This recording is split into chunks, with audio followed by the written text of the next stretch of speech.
Hello everyone, I Jhalak Patel, Assistant Professor at Alger Institute of Engineering and Technology in the Department of Electronics and Communication. Welcomes you to the session of wireless communication. Today I am going to discuss about Unit 4, that is Multiple Access Techniques, with topic FDMA and TDMA.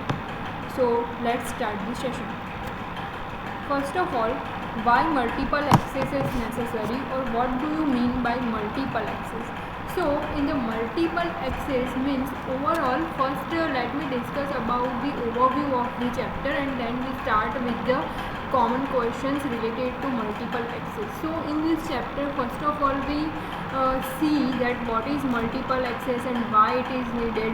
Then we classify the different multiple access techniques, that are FDMA means frequency division multiple access, TDMA means time division multiple access, and CDMA means code division multiple access. Then we discuss about the various advantages and disadvantages of particular access techniques and how it is advantageous compared to the other one, or what are the limitations of that particular CDMA and TDMA over the FDMA and vice versa. Then we discuss about the OFDM technique, orthogonal frequency division multiplexing, and some common terms that are used in multiple access related to terminals, that are hidden terminal or exposed terminal. So this is chapter number 4. So let's start with why we need multiple access. So as we all know, in the unit number 2 we have discussed that the common band is divided into the common frequency band is divided into the number of channels. So we can easily say that radio frequency is a shared medium in which various frequency bands are divided and user can use it accordingly. So this is why we need multiple access, so that the particular user can use that channel for many times. Means one radio band but same set of channels that can be used by multiple users. By using this multiple access, the resource wastage is reduces because the same set of channels are used by multiple users. For example, if 20 to 40 megahertz is allotted to user 1, then when user 1 is free, then user 2 can also access that particular 20 to 40 megahertz range of band. So this is multiple access technique.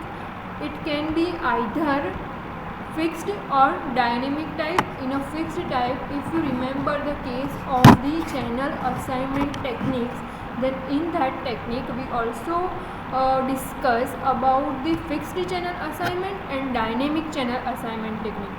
So in case of fixed channel assignment, what happens is some set of channels are reserved for particular user, and if that user is free, then even this set of channels are not allotted to other users. So in that case, call rejection is possibility increases, and because of that the possibility of call blockage also increases in case of fixed channel assignment. Same way here, in case of multiple access protocol, here also the fixed, in case of fixed channel, number of channels are fixed. The other user cannot use that number of channels if it is free. While in case of dynamic channel assignment, if the channel is free, then other user can easily access that. So it is not a predetermined type access protocol, while we can say that fixed channel or fixed access protocol is a predetermined type access protocol. Now, multiple access technique is ability to access simultaneously along with its data and voice. Means we can access the simultaneous channels with its data content as well as voice content in the same group of channels. So basic techniques are CDMA, code division multiple access, FDMA, frequency division multiple access, and last TDMA means time division multiple access technique. These are the basic techniques. There is also another technique, that is OFDM, orthogonal frequency division multiplexing. That is more advantageous compared to these three techniques that we see later on. Now let's first discuss about the diagram of various multiple access technique. So this is the diagram of FDMA, TDMA and CDMA. Here first let me discuss about the frequency division multiple access. So here you can see that the axes are divided into frequency, time and in a code term. So here if you see the first diagram, this diagram, then you can easily say that the complete band is divided into this on this axis, on this y axis, and on y axis we named it as a frequency. So we can say that the complete band is divided into the different band of frequency, like band 1, band 2 up to band n. So it is there are different frequency band in case of FDMA. While in case of TDMA, if you see this second figure, then you can say that in this case frequency, time, again frequency and time division is there, but the whole period is divided into the number of time slots. So here you can see that this on x-axis the division is possible, means it is divided into the number of time slots on x-axis. So time slot 1 to time slot n is there, means here in case of TDMA instead of frequency band we create the time slots, while in the third one CDMA, code division multiple access, we can say that in case of code division multiple access, frequency as well as time is divided and create one PN sequence that is called as a pseudo random sequence. In that case we will discuss in detail that in CDMA case the narrow band signal is multiplied with the pseudo random sequence and create one large bandwidth signal. So this is the concept of code division multiple access, that it creates code and that code is called as a pseudo random sequence, means PN sequence. So let me first discuss about the FDMA in detail. FDMA, as I said, full form is frequency division multiple access. Here as we discussed in the last slide that the frequency bands are divided into available number of channels, means band of frequency is divided from band 1 to band n. Like if we said that it is a band of suppose 1000 megahertz, then 1 to 20 megahertz, 20 to 40 megahertz, then 40 to 60 megahertz, so on, we can divide it into number of band of frequency.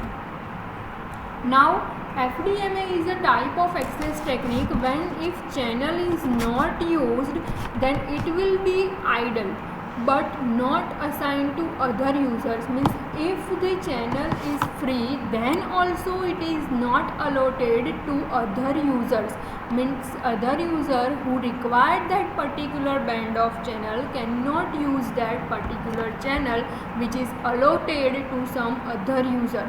So in that case we can say that resource wastage is possible because one user does not require that particular channel but keep it with it, and the other user who requires that particular channel but cannot borrow that channel from the other user. So in that case we can say that that particular channel is wasted.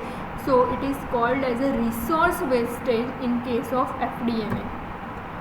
It needs filtering because in case of FDMA band of frequency is divided. If we there are chances of noise in between the band of frequency, so we need filtering to remove that noise. Here to remove that noise we can do filtering or we can add the guard band of frequency in between them. Like if 20 to 40 megahertz is allotted, then for example 40 to 41 megahertz is allotted to guard band, and then onwards from 41 to 61 the other band of frequency, and then again 1 megahertz for guard period. So this is how one can filter that channel access technique. Here complexity is less because as we see that complete band is divided into the number of band, and if that particular user is idle also, then also they keep that particular channel. So we can say that complexity is less. Also the synchronization is not necessary because every time we do not need to alter the channels or assign them to different users. It is a fixed type of assignment, so we need not worry about the channel assignment for every possible instant. So we can say that in case of FDMA, complexity is less and even synchronization is also necessary, not necessary. Now FDMA is a continuous transmission method, so few bits are required for overhead purpose for that. Next is non-linear effect of FDMA. So as we discussed that in the multiplexing, same antenna is used at the base station in case of FDMA. Different bands of frequency are used, but for that the same antennas are assigned to the base station. Base station is a fixed station that is allotted to the cellular communication system. Here maximum power possible to increase the efficiency of non-linear. Now what does it mean? Because same antenna is used, so it is required to allot the maximum power so that that particular signal cannot drop.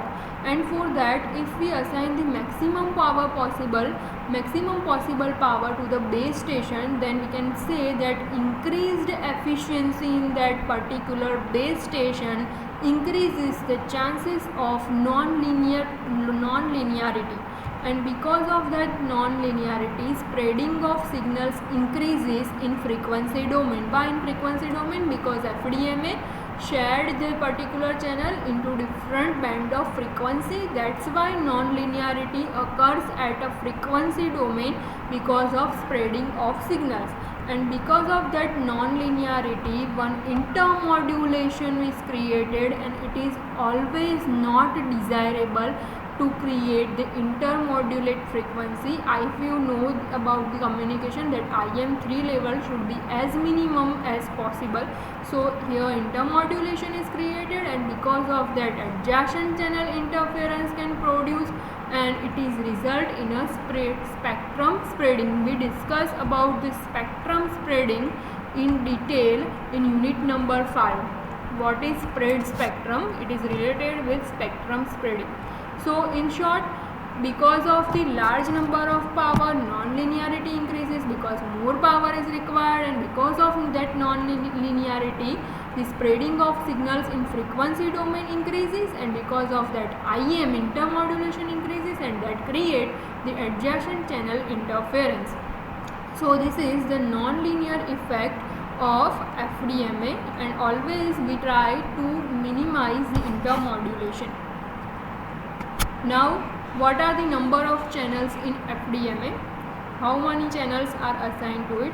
So for that we can say that number of channels is equal to BT minus 2 times guard band divided by BC. Total number of channels here, that should be number of channels is equal to BT minus 2 times guard band divided by BC, where BT is total spectrum allotted, B guard is the guard band allotted, and BC means channel bandwidth. So using this formula, one can easily find out the number of channels in FDMA.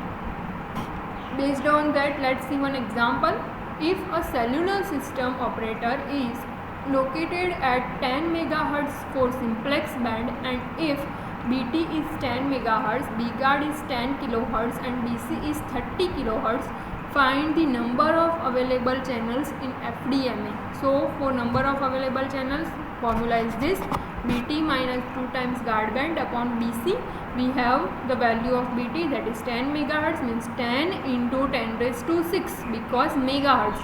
So 10 into 10 raised to 6, that we put over here.